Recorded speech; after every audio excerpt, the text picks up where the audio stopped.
but one I see everywhere I travel as secretary, was his commitment to the fundamental ideals of democracy he spent a career defining. His efforts embodied the principle that we are all created equal, as he led the fight to tear down the barriers of race and gender that held back our Navy.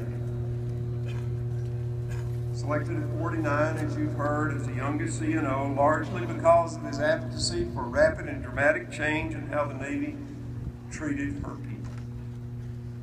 On his watch, the first woman and the first African-American officers were promoted to flag rank. First women became naval aviators, and service as stewards was no longer the only option for Filipino sailors. Over 55 years ago, a 10-year-old boy sat where you're sitting today and witnessed the christening of a ship representing the Navy's newest technology, first of its class. On the podium sat its prospective commanding officer, his father. The year was 1958. The ship was the USS Dewey, DDG-1000. The prospective commanding officer was Commander Admiral Zumwalt Jr., and I obviously was a 10-year-old boy. Now, sir, I know what you're thinking. You're thinking, Jim, you're old. But today I don't feel old. And the reason for it is that today I am living these events vicariously through you. We have a bond. I know what you're feeling. I know the pride you're feeling at looking at this awesome ship. I know the pride you're feeling in seeing your father sitting on this platform as its first commanding officer. I know the pride you're feeling in knowing that of a very competitive field, he alone was selected to be his first commanding officer.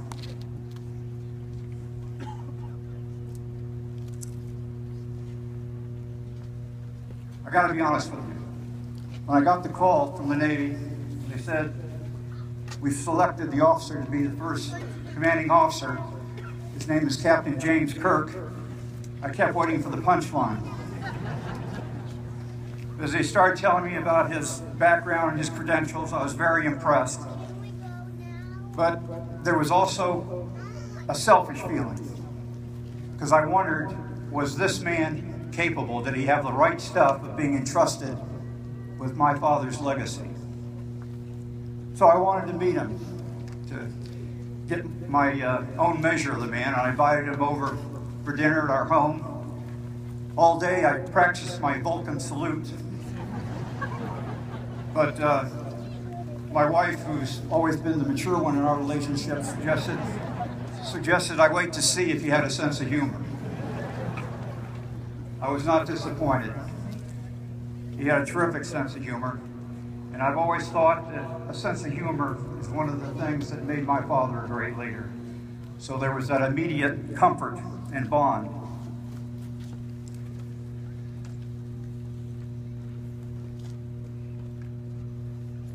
There's, about a year ago, I had breakfast with a man who has probably gotten to know my father better than any other living human being since he passed. His name is Larry Berman.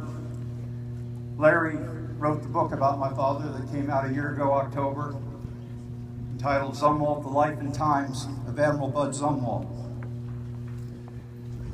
And we were having breakfast. We were talking about the upcoming commissioning, which then was going to be October, and conversation turned to your father. And Larry had a number of conversations with your father and told me how impressed he was with me, with him. Slipping the tongue there. But Larry then paused and leaned forward and he said, you know, he's got a lot of your father in him. And to me, there is no better compliment another individual could have been paid. Jim, you do have a lot of my father.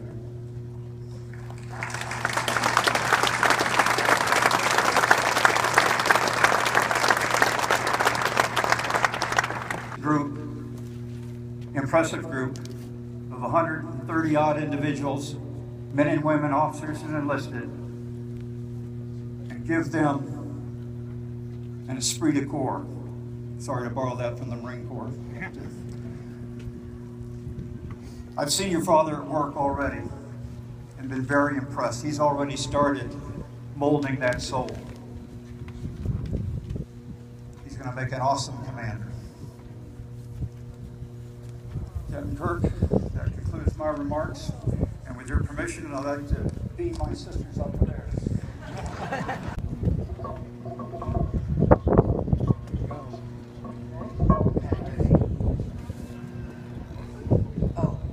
For the United States of America, we christen thee Zumwalt.